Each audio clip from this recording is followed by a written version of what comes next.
Hey folks, this is Vince with Dad's Gaming Addiction, and once again, we're going to quickly check out Capitalism Lab. You can find this on the Capitalism Lab website. The core game is about 20 bucks. There are some DLCs that you can purchase. I'll put links to all of that in the below description for you so you can check out their pricing and see if this game is right for you. Now, in the last video, I went ahead and overviewed the game and gave my first impressions of it. Today, we're actually going to jump into a game, not a full one, but I wanted to just show you some of the opening supply chains that I figured out how to make. And that way you can kind of see what's all involved in running your own company. Well, at least as a beginner. Because, there are people that are way better at this game than I am, but as long as the numbers are positive and my balance sheet is in the black, meaning good and positive, then I'm happy. We're going to go ahead and jump into a custom game, and I don't know what settings I have enabled, but you can see that there are a number of different tabs that you can toggle through. You can change how many competitors you have. You can change their expertise. There are a variety of things, and assuming that you own the DLCs, you can enable them from here as well. As you can see, there's quite a bit of them. Banking and finance, for example, experimental stuff, digital age DLC. So there's a lot of different DLCs that you can purchase along with the core game if you are enjoying the gameplay loop of the core game. So rather than bog you down with all of this information, let's just hit start and see what happens. And it says that I can set a goal for this game. I don't know which of these would fit my playstyle. Let's just pick the top one and hope for the best. So on the very bottom, I know it's kind of hard to see, but it says January 1st, 1990. And I can speed up time by hitting like 1, 2, and 3, and 4 on my number key area on the right side of my keyboard. So I can speed up time doing that. But before I do that, I kind of want to see what I have access to. If I zoom out with the mouse wheel, you can see the city is fairly large. I'm in Prague right now, but in the upper right there are arrows, and I can toggle between that, Dublin, Leipzig. So let's pick, I don't know, that one looks good. I want to pick a location with preferably a lot of buildings, a lot of population. The more people I can sell to, the better. That one looks fairly populated as well. I'm also looking for build spots, because if you put your convenience stores and your retail stores too far from your customers, they typically, are more hesitant to go there. I try and put them as close as possible if I can. I guess it doesn't matter. I mean, I'm tempted to set up convenience stores right here because you've got all of these. You got the stock exchange, so maybe Prague is a good go-to place. And I could put my farming facilities up here, and you don't have to make farms. You can kind of do anything you want. If you hit F1 in the upper left, you can see that there's a manufacturing guide. And before I forget, the developer did recently patch the game. In fact, they were kind enough to send me a message on Discord and said, "I'm delighted to inform you that our dev team has listened to your suggestion and have added hints on the farmer guide about whether the product can be sold in retail stores or not." So I'm glad that they're listening to the feedback from my previous video and including some changes to make it a bit more user-friendly.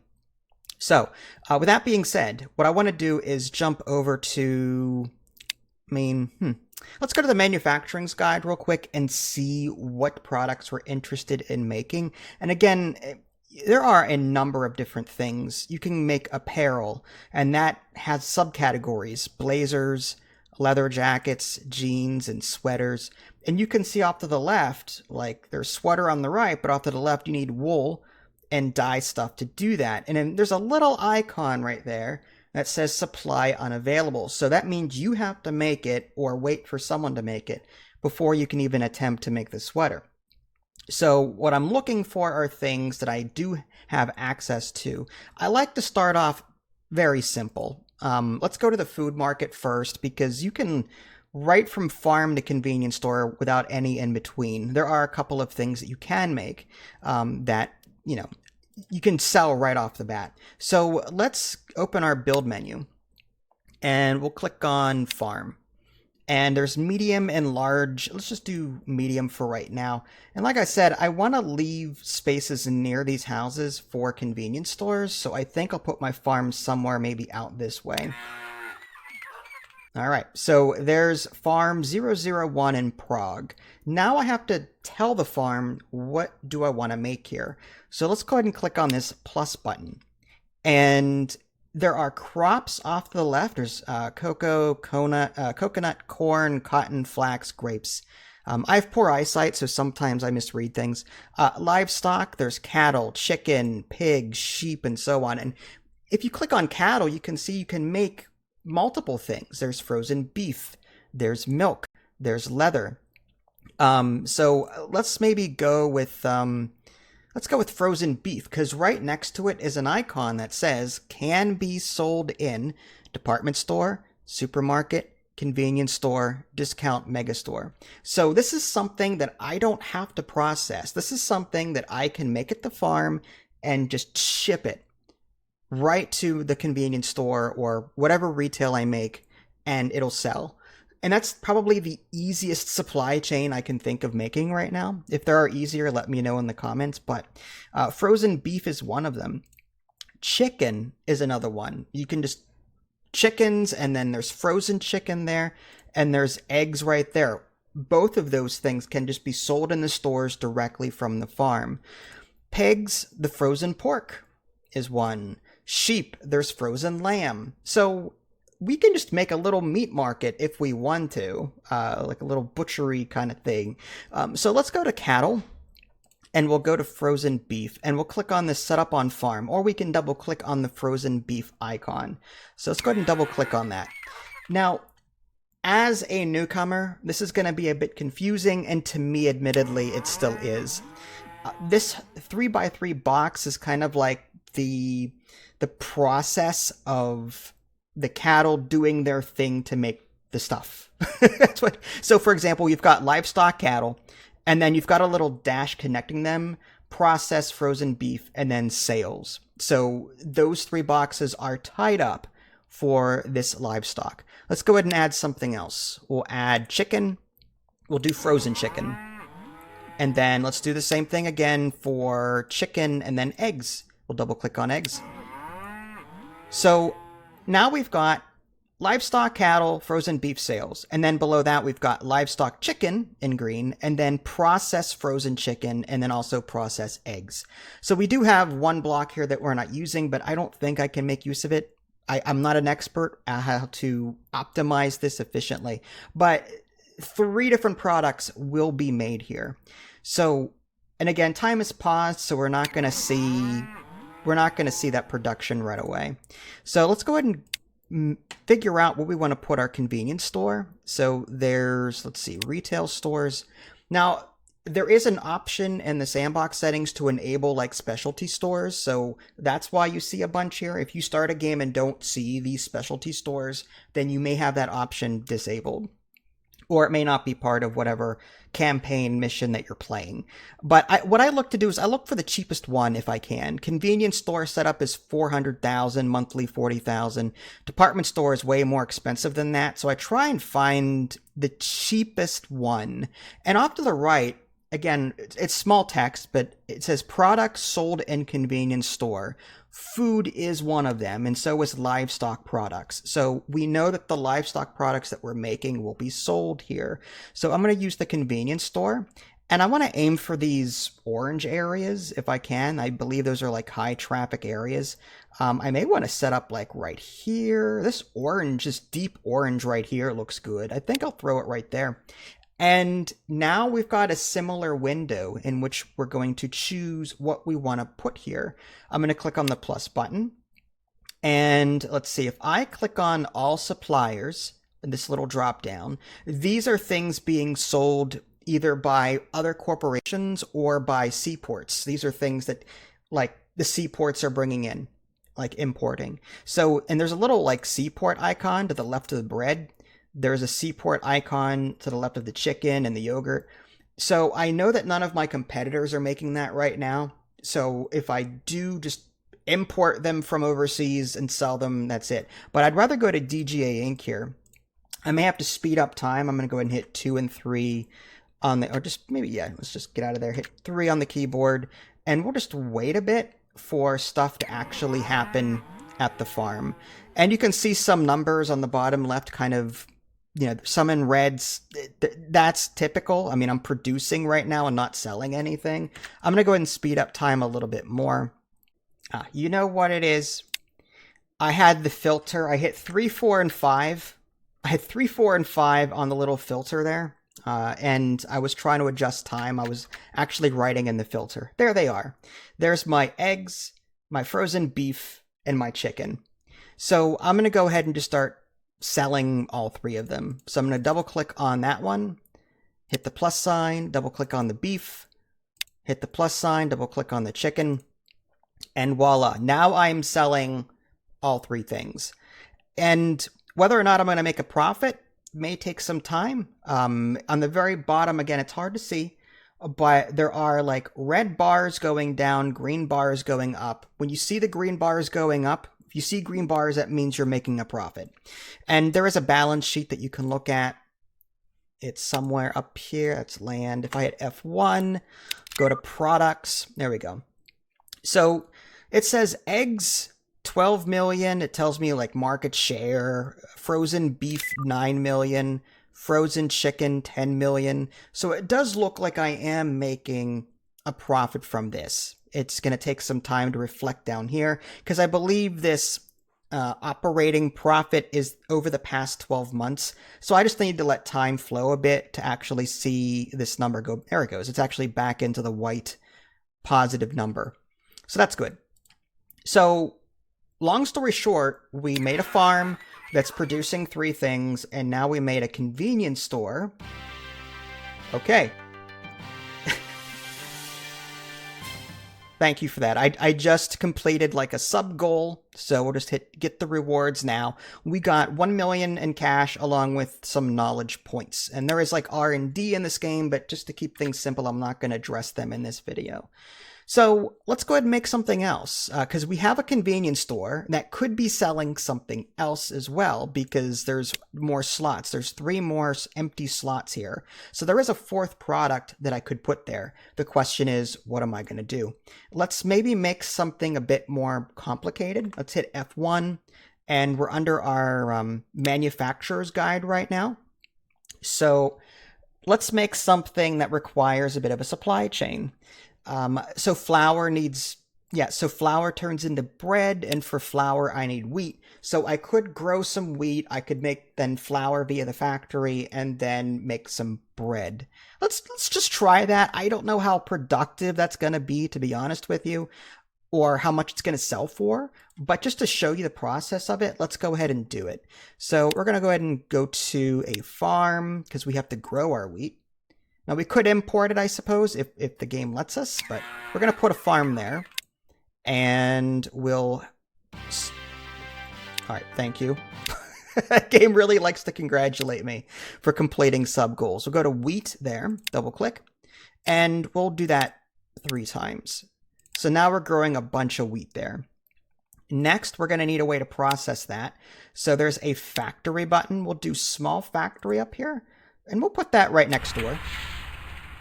And we wanted flour, so we're going to double click on that flour. And as you can see, there's so much coconut oil, corn syrup, silicon, textiles, but we want flour. So we're going to just double click on the flour there. And it automatically kind of sets up that production there. But now we need bread. So let's create another factory. And we'll put that next door as well. And we want bread. And I like that you can click on these things to see what they lead to. But we'll click on the bread there, set up factory, and now the bread is going to do their thing. So we have made a completely self-sufficient production chain. We're growing our wheat here. Let's go ahead and just let time go a little bit. And then that wheat will come over here. And you can click on the View Clients button to see where stuff is coming from and that kind of thing. So their client, for example, is the bakery, the bread making factory here. You can kind of see where things are coming, going. So let's go ahead and just fast forward time a bit.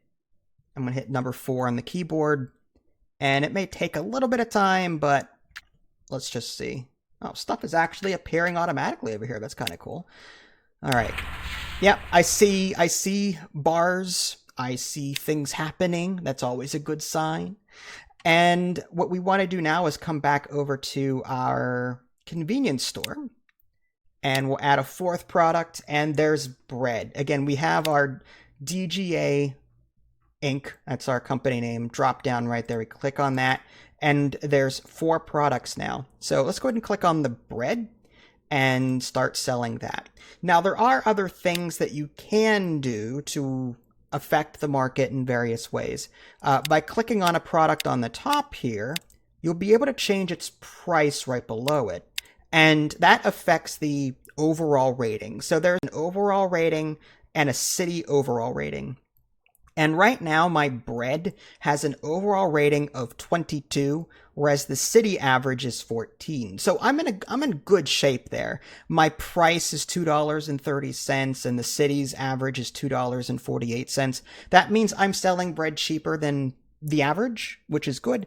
My quality is actually 38. There is quality in this game, like products become worse, better. You can actually adjust this training bar to spend funds on training to make things better or worse. There may be some other factors at play there, but I haven't figured that out yet. Again, new player here.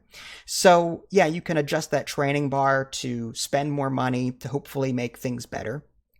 But yeah, so we should start seeing, again, our profit, we've got a lot of red down there. It's because we just spent money on 2 factories, a farm. Let's just speed up time again and wait a bit and see if the farms and the factories and they all do their thing. And yeah, we'll just wait and see. I'm waiting for green bars to start showing up. And if it doesn't, then that means we're really not making a profit on the bread that we're making here. But we'll see. Now, I mean, bread is being sold for $2.30. Yeah, I mean, we're probably not going to make a whole lot off that. Supply and demand, it looks like we're not supplying enough to meet demand. So at some point, we may want to make more bread down the line to try and meet that demand.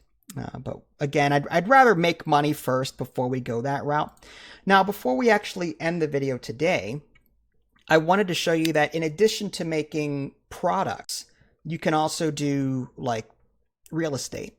So on the same build menu, let's see, if we click on the build menu, there's apartments, commercial buildings. Let's just go to apartment. And it says 5.5 million to set up. I want to put that preferably next to my convenience store so that I can make some money there if I can improve that. Let's see. It's up this way. So what if it's kind of hidden back there. But yeah, let's go ahead and set up an apartment building right next door, like right there. Sure. And again, if I just hit the 4 key, something like that, that will increase time and we'll see people start moving in. And I could even adjust the market rent via this window. It says annual rent per square foot, $25.18. But I can adjust that. Market rent, $25.50. I'm going to lower that to say 90% just to make the rent attractiveness bar go up a little bit. And hopefully that will encourage more people to move in here. Occupancy rate is 25% right now. Don't know if I'm making much of a profit off of it, but if I go to, again, there's F1, and then I go to products, I can kind of see what I'm doing compared to everyone else. There's my name there. Bread, 13 million, eggs, 12 million, frozen beef, 8 million, frozen chicken, 9 million. It does seem like I'm making money off of that, even if it's not reflecting down there. Again, this is over 12 months, so I may need just to wait some time for my financials to catch up so that I'm back in the positive again. So yeah, there's so much more to this game that I just haven't gotten into yet. But, you know, it's a huge sandbox to play around in. And oh, thank you. The game's telling me to shut up now, so I think that's what we'll do. But yeah, I do see some green bars down there, so we are making money. It's taking some time for the game to reflect that. So yeah, that was a quick look at Capitalism Lab. So special thanks to the developers of this game for sending me a copy of the game, as well as patching some of the suggestions I had from the previous video. If you guys want to see more, feel free to let me know in the comments below. This is Vince. Thanks for watching. I'll catch y'all next time. Take care.